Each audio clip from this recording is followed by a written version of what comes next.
पंचतंत्र की अद्भुत दुनिया में स्वागत है।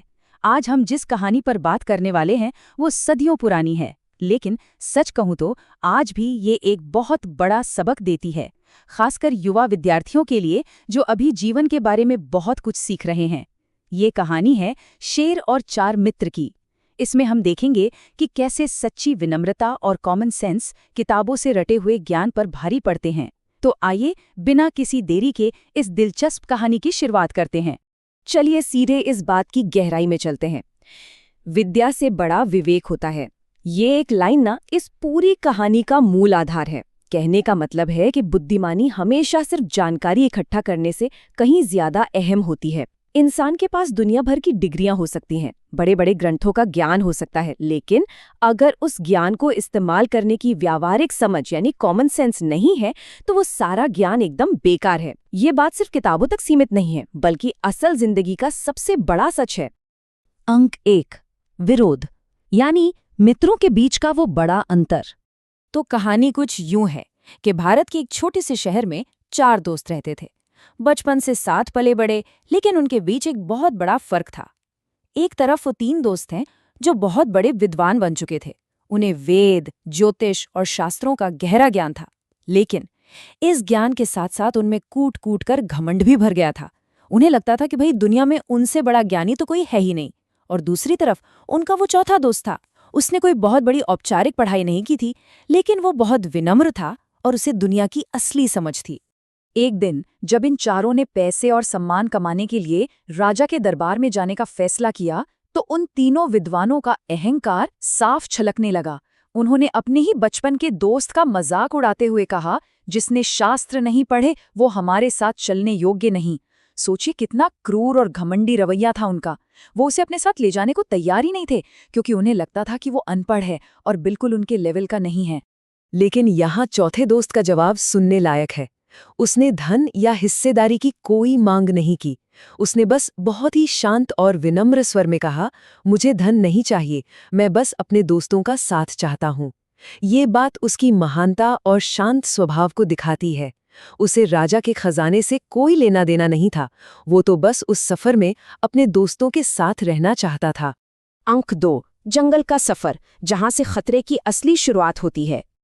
खैर, बचपन की दोस्ती का वास्ता देकर उसे साथ ले ही लिया गया। चलते चलते वो चारों एक बेहद घने और भयानक जंगल में पहुंच गए। एकदम ऊंचे ऊंचे पेड़, अजीब सी डरावनी आवाजें और एक ऐसा खौफनाक सन्नाटा जो किसी बड़े खतरे का इशारा कर रहा था। अब यहाँ सबसे अहम बात यह है कि जब इंसान के अंदर अहंकार आ जाता है ना, तो उसकी सोचने समझने की ताकत खत्म हो जाती है। घमंड में इंसान अपनी क्षमताओं को बहुत बड़ा चढ़ाकर देखने लगता है। जंगल में उन्हें जमीन पर कुछ विशाल हड्डियां दिखाई दी। चौथे दोस्त ने तुरंत भाप लिया कि ये किसी खतरनाक जानवर का कंकाल है, लेकिन बाकी तीनों, उनके लिए तो ये अपनी विद्या का दिखावा करने का एक सुनहरा मौका था।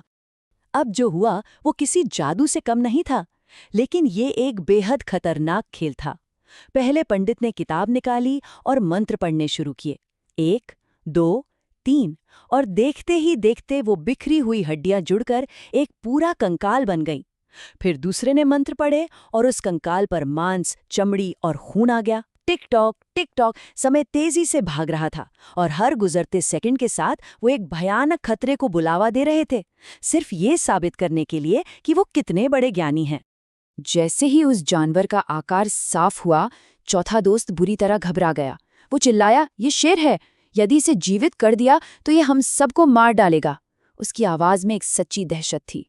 उसने मिन्नतें की कि अपनी विद्या का ऐसा गलत इस्तेमाल मत करो, लेकिन उन घमंडी पंडितों ने एक न सुनी और उसे डरपोक कहकर टाल दिया।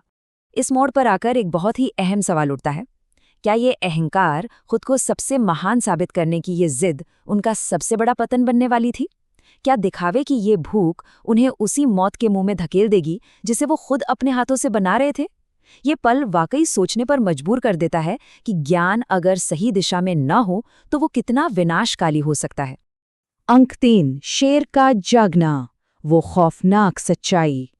तीसरे पंडित ने सारी चेतावनियों को एकदम अनसुना कर दिया। उसका घमंड इतना बड़ा था कि वो अपनी विद्या का अंतिम चरण पूरा किए बिना रुकने वाला नहीं था। लेकिन उसके मंत्र पूरे होने से ठीक पहले चौथे दोस्त ने अपनी जान बचाने के लिए एक बहुत ही समझदारी भरा कदम उठाया। जब उसने देखा कि विनाश तो तय है, तो वो बिना वक्त बर्बाद किए पास के एक बहुत ऊंचे पेड़ पर चढ़ गया। ये कोई डरपोकपन नहीं था, बल्कि ये प्योर कॉमन सेंस था। वो जानता था कि एक भूखे शेर के सामने खड़े रहना बहादुरी नहीं, सबसे बड़ी मूर्खता है। और फिर मंत्र पूरे होते ही एक भयानक बदलाव आया। तेज हवाएं चलने लगीं और अचानक गुर्र, जंगल एक कान फोड़ू दहाड़ से गूंज उठा। शेर की आंखें खुली और वो धीरे धीरे उठ खड़ा हुआ। तीनों पंडित पहले तो अपनी कामयाबी पर बहुत खुश हुए, लेकिन उनका ये जश्न कुछ ही सेकंड टिक पाया। शेर की भूखी नजरें सीधे उन तीनों पर पड़ी। पेड़ से चौथा दोस्त चिल्लाता रहा, भागो, लेकिन तब तक बहुत देर हो चुकी थी। शेर उन पर टूट पड़ा और उनका सारा ज्ञान, सारे मंत्र धरे के धरे रह गए।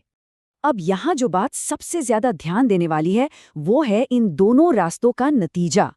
एक तरफ वो तीन महान विद्वान थे जो अपने ही अहंकार और कॉमन सेंस की कमी के कारण मारे गए।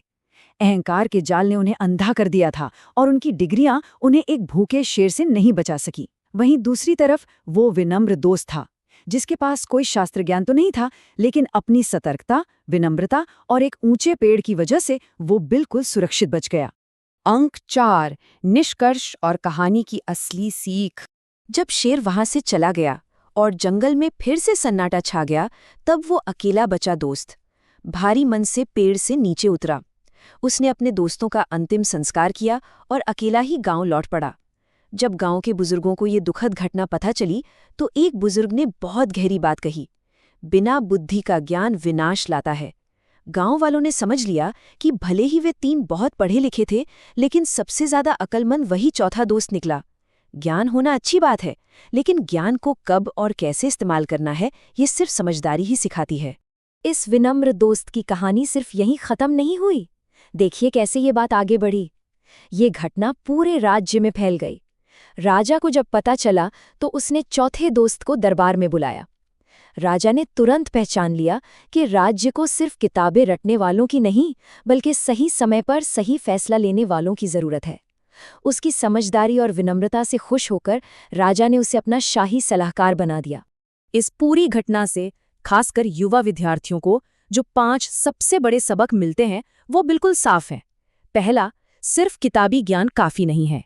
दूसरा, अहंकार हमेशा विनाश की ओर ले जाता है। तीसरा, उन सच्चे दोस्तों की हमेशा सुने जो सही राह दिखाते हैं। चौथा, विवेक और समझदारी ही दुनिया की सबसे बड़ी ताकत है। और पांचवा, सबसे अहम सबक, कभी किसी को कम मत समझिए। विनम्रता सच में जीवन की सबसे बड़ी सुपर पावर है।